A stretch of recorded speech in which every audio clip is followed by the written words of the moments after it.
Hello दोस्तों, आप सभी का स्वागत है मेरे YouTube channel the nature explorer में। आज हम बातचीत करेंगे हमारे गढ़चिरौली ज़िले के वन्यजीव प्रेमी, वन्यजीव संरक्षक, सर्पमित्र और वन विभाग के आरआरटी टीम में कार्यरत हमारे मित्र श्री अजय कुकुड़कर जी से। आज हम उनके बारे में जानेंगे और वह अभी आरआरटी में कौन से काम कर रहे हैं और किस तरह काम कर रहे हैं, इस बारे में उनसे बात करेंगे।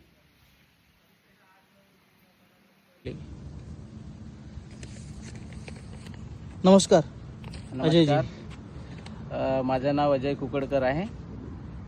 मी मागील जवळपास 13-14 वर्षापासून वन्यजीवांसाठी मी गडचिरोली जिल्ह्यामध्ये काम करत आहे। मला लहानपणापासूनच वन्यप्राण्यांची आवड होती। त्यामध्ये सर्वप्रथम मला सापांविषयी मला एक आवड निर्माण झाली। तेव्हा मी 2011 मध्ये गडचिरोली येथील सर्पमित्र गुलाब मुघल म्हणून होते, मी त्यांच्यासोबत जॉईन होऊन मी सर्वप्रथम साप पकडायला त्यांच्याकडून शिकलो आणि साप पकडता पकडता मला इतर प्राण्यांच्या पण मला आवड निर्माण झाली आणि मी शहरामध्ये किंवा कुठेही जेव्हा वन्य प्राणी किंवा पाळीव प्राणी जखमी किंवा आजारी अवस्थेत भेटायचे तेव्हा मी त्यांना पकडून रेस्क्यू करून वन विभागाच्या साहाय्याने त्यांच्यावर उपचार करून त्यांना निसर्गामध्ये सोडण्याचं काम करत होतो। आणि माझं शिक्षण BSc झालेलं आहे, ग्रॅज्युएशन झालेलं आहे आणि सध्या मी वन विभागामध्ये 3 वर्ष अगोदर आरआरटी टीमला जॉईन केलेला आहे।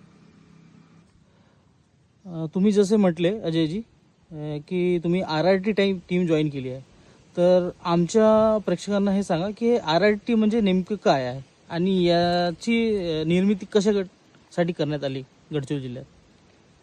आरआरटी टीम म्हणजे रॅपिड रिस्पॉन्स टीम आहे, जी वन्य प्राण्यांसाठी रेस्क्यू करायसाठी हे टीम बनवली आहे। मराठीमध्ये याला जलद बचाव दल आपण म्हणतो। याची स्थापना 3 वर्ष अगोदर माननीय उपवन संरक्षक मिलिंद शर्मा सर यांनी याची स्थापना केली होती। त्यांचा उद्देश एकच होता की वन्य प्राण्यांना तात्काळ मदत मिळावी, रेस्क्यू व्हावा यासाठी आणि इतर कोणतेही वन्य प्राणी राहणार त्यांच्यावर नियंत्रण किंवा देखरेख करण्यासाठी ही आरआरटी टीमची स्थापना करण्यात आली। तर अजयजी, सध्या जे आरआरटी टीम आहे याच्यात सदस्य किती आहेत आणि सध्या हे कोणत्या अडचणीचं समोर जात आहे आणि सध्या हे काय काम करत आहेत?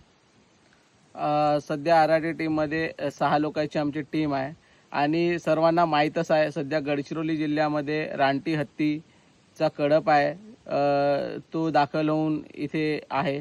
तर त्यावर नियंत्रण ठेवण्यासाठी सध्या आरआरटी टीम हे दिवस रात्र त्याच्यावर काम करत आहे आणि आरआरटी टीमचा मुख्य काम म्हणजे हे आहे की एखादे हत्ती गावामध्ये घुसून लोकांचा मनुष्यहानी झाली नाही पाहिजे यासाठी आम्ही पूर्ण रात्र काढून जागत राहून आम्ही त्या हत्तीवर ड्रोनच्या साहाय्याने त्यावर आम्ही लक्ष ठेवून गावामध्ये घुसले नाही पाहिजे याकडे आम्ही लक्ष देतो आणि मनुष्यहानी झाली नाही पाहिजे त्यासाठी आम्ही काळजी घेतो।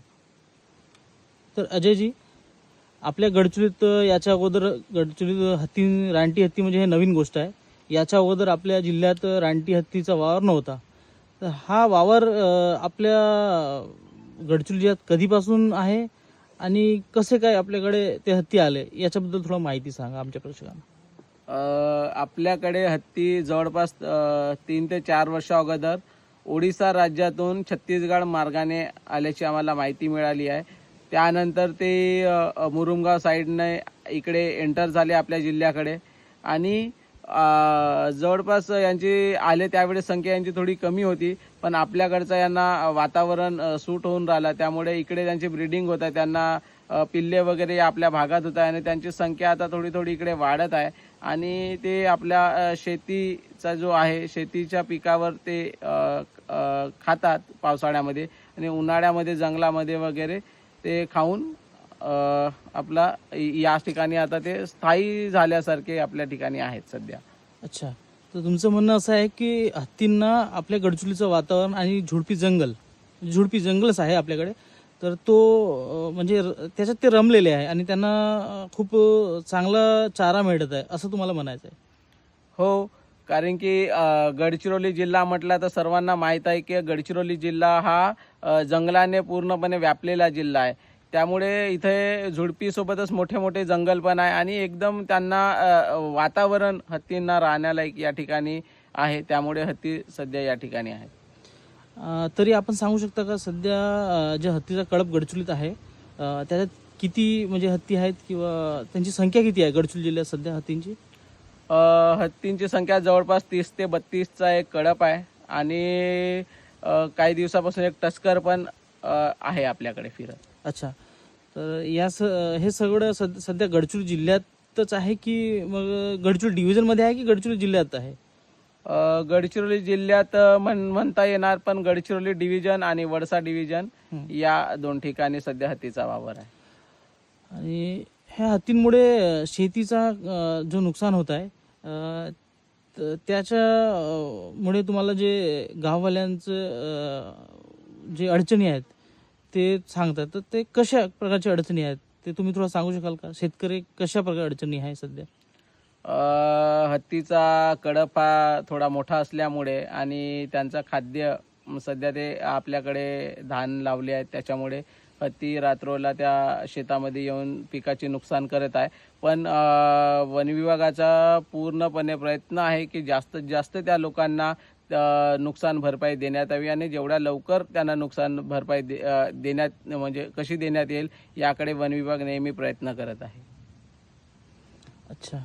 आणि सध्या जे हत्तीचा कळप आहे कोणत्या गडचिरोलीच्या म्हणजे वन विभागाच्या कोणत्या क्षेत्रात आहे आणि सध्या त्याच्या काय मुवमेंट आहेत? सध्या हत्तीचा कळप हा गडचिरोली आणि वडसा वन विभागात या दोन ठिकाणी आहे. जसं आपण इथून जाताना दिबना ते अमीरचा मार्ग आहे, त्या साईडला दोन्ही साईडला जंगल आहे, तर या ठिकाणी सध्या हत्तीचा कळप थांबलेला आहे. अजयजी, मग जसं ज्या क्षेत्रात आपले रानटी हत्ती आहेत त्या क्षेत्रात कधी कधी रानटी हत्ती गावामध्ये पण येऊ शकतात. तर रानटी हत्तींना गावामध्ये येण्यापासून रोखण्यासाठी वन विभाग काय उपाययोजना करत आहे किंवा सध्या काय म्हणजे कशी कशी तयारी आहे वन विभागाची? गावामध्ये हत्ती शिरले नाही पाहिजे यासाठी आपल्याकडे हुल्ला टीम आणि आमची एक आराटी टीम आम्ही हे ज्या गावाजवळ हत्तीची लोकेशन असते त्या गावामध्ये आम्ही पूर्ण रात्र त्या गावामध्ये आम्ही थांबतो, जागत राहतो आणि जर आम्हाला असं काही वाटल्यास तर आम्ही टेंबे पेटवून त्या हत्तींना गावाच्या दूर ठेवण्याचा आम्ही प्रयत्न करत असतो. अच्छा.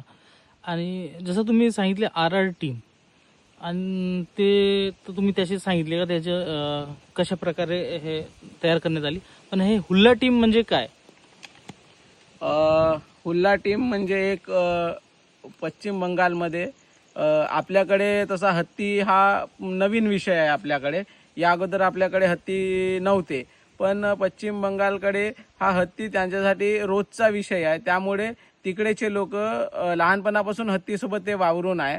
तर त्यांचा हे गावातले स्थानिक लोक आहेत ज्या गावामध्ये हत्तीचा वावर जास्त आहे, तर अशा यांना त्या गोष्टीचा अनुभव जास्त असल्यामुळे हे हत्तीला पडवून कसे लावतात, कसे लावता येणार यांना या गोष्टीचा पूर्णपणे यांना नॉलेज आहे. त्यामुळे हे हुल्ला टीम पश्चिम बंगालवरून आपल्याकडे इकडे त्यांना आणण्यात आले आहे की हत्तीवर नियंत्रण ठेवता आला पाहिजे म्हणून. सध्या जे गडचिरोली जिल्ह्यात ज्या ठिकाणी किंवा ज्या जंगलात किंवा ज्या गावाजवळ रानटी हत्तींचा वावर आहे त्या गावातील लोकांनी कशा प्रकारची काळजी घ्यावी किंवा कोणत्या गोष्टी लक्षात ठेवाव्या की जेणेकरून ते स्वतःचं रक्षण करू शकतील किंवा होणारी जी आपली हानी आहे ते टाळू शकतील, त्याबद्दल तुम्ही काही सांगू शकाल? महत्त्वाची गोष्ट म्हणजे बऱ्याचशा लोकांचा असा गैरसमज आहे का हत्ती हा माणसापेक्षा जोरात धावू शकत नाही, असं बऱ्याचशा लोकांना वाटते का हत्ती माणसापेक्षा जोरात धावू नाही शकत.